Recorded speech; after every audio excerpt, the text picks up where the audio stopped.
young woman sitting in her living room, her phone propped up, streaming live to her friends and followers on Facebook. Her voice trembled, her words sharp and cutting, as she poured out her frustrations to an unseen audience. Viewers tuned in, some to support her, others to gawk at the drama unfolding in real time. The comments section was a storm of opinions, encouragements, and provocations. But in the background of this digital spectacle, a shadow loomed. For Kayla, this live stream was her outlet, her voice in a moment of anger. To the man watching on the other end, however, it was something else entirely. The seconds ticked by, each one inching closer to the unthinkable. She had no idea that the words she spoke, the emotions she revealed, would be the catalyst for an irreversible tragedy. 30 minutes after the broadcast ended, the world would wake up to a nightmare that started with a simple press of the Go Live button. Could an argument on social media really lead to such devastating consequences? And why did no one step in when it mattered most? Kayla was 22 years old, a woman full of life, energy, and opinions she wasn't afraid to share with the world. Her laugh was infectious, her smile radiant, and her phone was never far from her hand. Social media was her platform, a place where she felt seen and heard. Whether it was sharing a new recipe, posting selfies, or broadcasting her thoughts live, Kayla had built a small but devoted following. That night, she was live again, her words cutting through the digital ether with a tone that hinted at frustration, anger even. To her audience, it seemed like just another evening of raw, unfiltered emotion from the young woman they'd come to know. She had done this before, venting about her day or speaking her mind without hesitation. But on the other side of that screen, something was different. Among the dozens of viewers who tuned in to watch her, there was one man whose presence would change everything. His name wasn't yet known to the public, but his actions that night would forever mark him as a figure of horror and tragedy. The argument that unfolded wasn't extraordinary by social media standards. Words were exchanged, accusations were made, and the usual flood of comments poured in, some supportive, others goading. To those watching, it might have seemed like entertainment, a fleeting drama to gossip about later. But for Kayla, it was personal. The emotions were real. And for the man on the other end of the confrontation, they were something else entirely. A spark that would ignite a series of events no one could have foreseen. The Facebook live stream began like so many others. Kayla appeared on screen, her phone angled slightly downward as she leaned into the camera. Her expression was unmistakable, frustration mixed with a sense of urgency. She spoke quickly, her words sharp, her tone unwavering. What started as a venting session soon shifted into something more intense. Viewers were immediately drawn in. Comments began flooding the live stream. What's going on? Who are you talking about? Calm down, Kayla. The number of viewers steadily climbed as word spread about the drama unfolding. Kayla didn't name names, but it was clear her anger was directed at someone specific. She accused this person of lying, of betrayal, of crossing lines she couldn't forgive.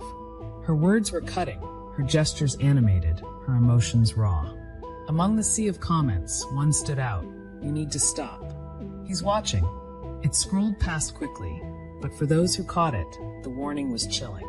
Kayla, however, didn't pause. If she noticed the comment, she didn't let it show. Instead, she pushed forward, her voice rising with every sentence. Then came the moment that changed everything.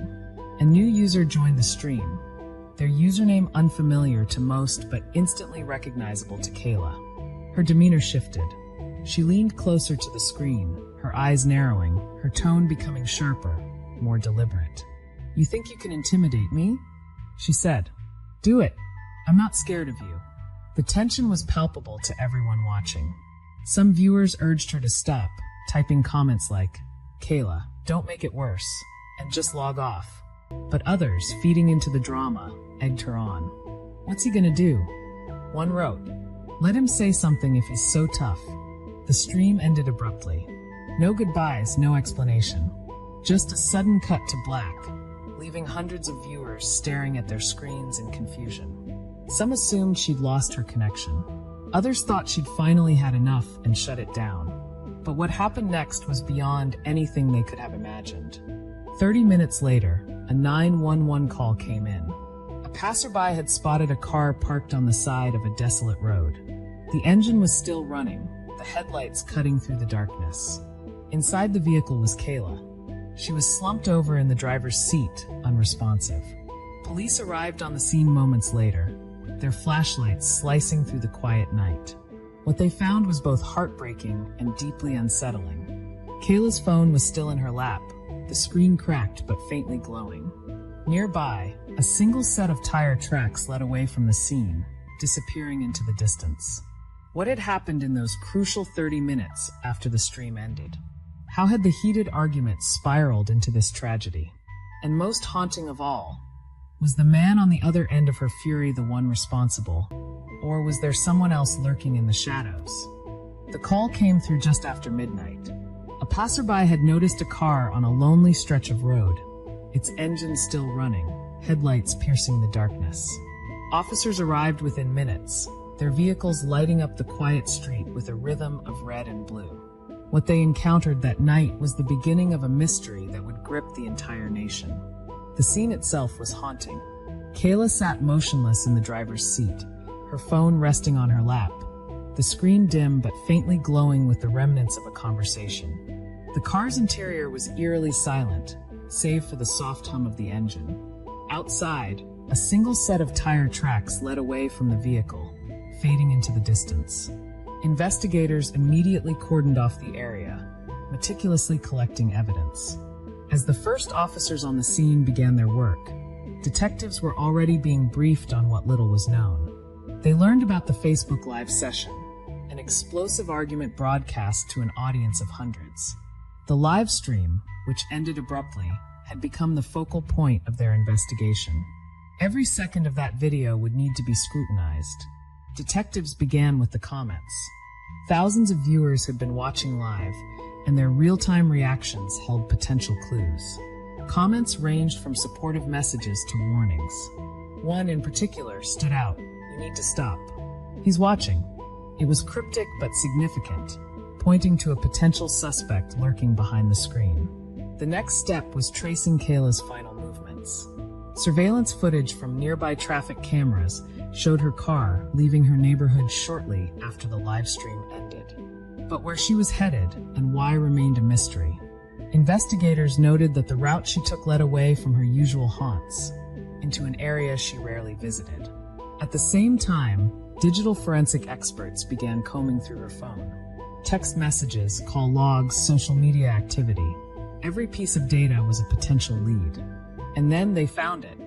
A text message sent from Kayla's phone just minutes before the live stream ended. It read, "I'm done with this. Meet me where we talked." The recipient was a contact saved under the name J. Detectives worked quickly to identify this J. Within hours, they had a name and an address. The suspect was someone who had been a part of Kayla's life, but had recently fallen out of her inner circle.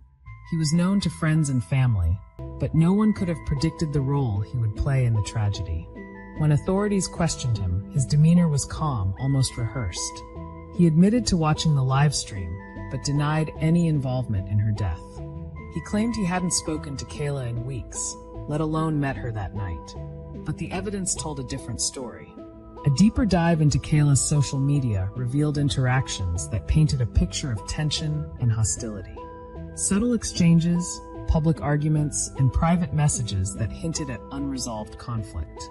Then came the breakthrough, a comment made during the live stream itself. It was short, seemingly inconspicuous, but detectives noticed something unusual. The comment had been posted from an account linked to the suspect. The suspect maintained his innocence, but investigators pressed on. They obtained a search warrant for his home, where they uncovered a chilling piece of evidence. A handwritten note with Kayla's name and a date, the date of her death. The note was cryptic, its meaning unclear, but its existence raised more questions than answers. And yet, as damning as the evidence seemed, there were still holes in the case. The suspect's alibi, though shaky, couldn't be entirely dismissed. Forensic analysis of the car revealed no immediate signs of a struggle, no fingerprints out of place. The question lingered. Was the man they were questioning truly responsible, or was the real culprit still out there? hidden in plain sight? As investigators combed through every detail, they began to uncover something even more unsettling. A series of messages from an unknown number sent to Kayla in the weeks leading up to her death. The tone was threatening, the language cryptic. One message simply read, "It ends tonight." The investigation was at a crossroads. Every new lead seemed to deepen the mystery rather than unravel it. Detectives had suspects, motives, and evidence, but none of it fit together seamlessly. Was Kayla's death the result of the argument seen by hundreds on Facebook Live? Or was it part of a larger, more calculated plan? The truth, when it finally came to light, left an indelible mark on everyone who followed the case. Days turned into weeks, and with every passing moment, the pressure on investigators to solve Kayla's murder grew. The evidence gathered so far had painted a complex picture, one with gaps that needed filling and questions that demanded answers. Detectives called the suspect back in for a second round of questioning. He entered the interrogation room with an air of composure, but this time, the evidence spoke louder than his calm demeanor. The lead detective began laying out the findings. First, the text message sent from Kayla's phone, which the suspect had claimed no knowledge of. Forensic analysis, however, told a different story. Metadata tied the text's origin to a device connected to the suspect just minutes before Kayla was found. Next, there was the note, uncovered during the search of his home. It wasn't just Kayla's name and the date that drew attention. It was a specific phrase written beneath it, "No more lies." Still, the suspect maintained his innocence. He denied sending the text and insisted the note was unrelated to her death. His voice remained steady as he repeated his alibi, but there was something else detectives had uncovered, something he couldn't explain away. A single strand of hair, found in Kayla's car, matched the suspect's DNA. It was located on the passenger seat, which contradicted his claim of not having seen her in weeks. The revelation hit him like a tidal wave. For the first time, his calm facade cracked. He leaned forward, his hands trembling slightly as he tried to piece together an explanation. Then came the breaking point. Detectives presented the final piece of evidence, a recording of a phone call. A witness, who had been following Kayla's live stream that night, had called the police hotline after receiving a disturbing voicemail. In it, a voice, calm but menacing, warned, "You don't know what's coming." The caller identified the voice as the suspect's. Under mounting pressure, the suspect began to falter. His responses grew fragmented, his confidence eroded by the weight of the evidence. Finally, he spoke. It wasn't supposed to happen like this. The confession unraveled slowly. He admitted to meeting Kayla that night, but he insisted the confrontation was never meant to escalate. What started as a heated argument about their long-standing feud took an unexpected turn. The topic of their disagreement? Something shockingly trivial, an old financial dispute that had festered into resentment.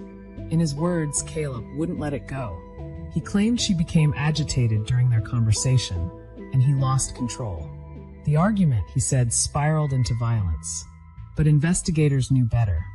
Forensic evidence contradicted his story of an impulsive act. The position of Kayla's body, the nature of her injuries, and the timeline pieced together from digital evidence pointed to something premeditated. The motive, as it turned out, wasn't just rooted in their argument that night. Texts recovered from Kayla's phone revealed months of veiled threats from the suspect. Friends later confirmed he had spoken about wanting to teach her a lesson. It became clear this was no spur-of-the-moment decision. It was the culmination of anger, jealousy, and a need for control.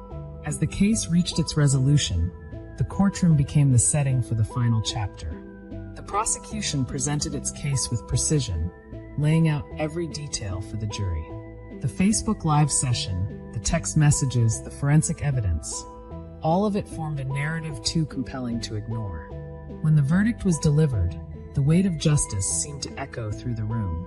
The suspect was found guilty of first-degree murder and sentenced to life in prison without the possibility of parole. For Kayla's family, it was a bittersweet moment. They had fought tirelessly for answers, for justice, but no outcome could fill the void left by her absence. In the days following Kayla's tragic death, a wave of grief swept through the community. Friends, family, and strangers alike struggled to comprehend how an argument broadcast to the world could lead to such a heartbreaking end. In the quiet corners of her hometown, the vibrant energy Kayla once brought was now replaced by a profound silence. Her family, devastated but determined, became the voice of a growing movement. At a vigil held in her honor, Kayla's mother stood before a crowd holding candles that flickered in the cold night air. With a trembling voice, she addressed the gathered community. This shouldn't have happened. Words are powerful. Please think before you speak. Think before you act. The images of that evening became etched in the minds of all who attended. Rows of glowing candles formed a sea of light, each flame representing a silent vow to never forget Kayla's story. Her friends shared memories of her laughter, her strength, and the dreams she had yet to fulfill. But amidst the sorrow, there was anger. Kayla's death had ignited a conversation about the volatile mix of social media and unresolved tensions. Experts weighed in, pointing to how platforms designed to connect us often amplify emotions in the worst ways. Social media isn't just a tool, one psychologist explained during a televised interview. It's a stage where emotions are magnified and disputes can escalate rapidly. What happens online doesn't always stay online. This case forced society to confront uncomfortable truths. Questions arose.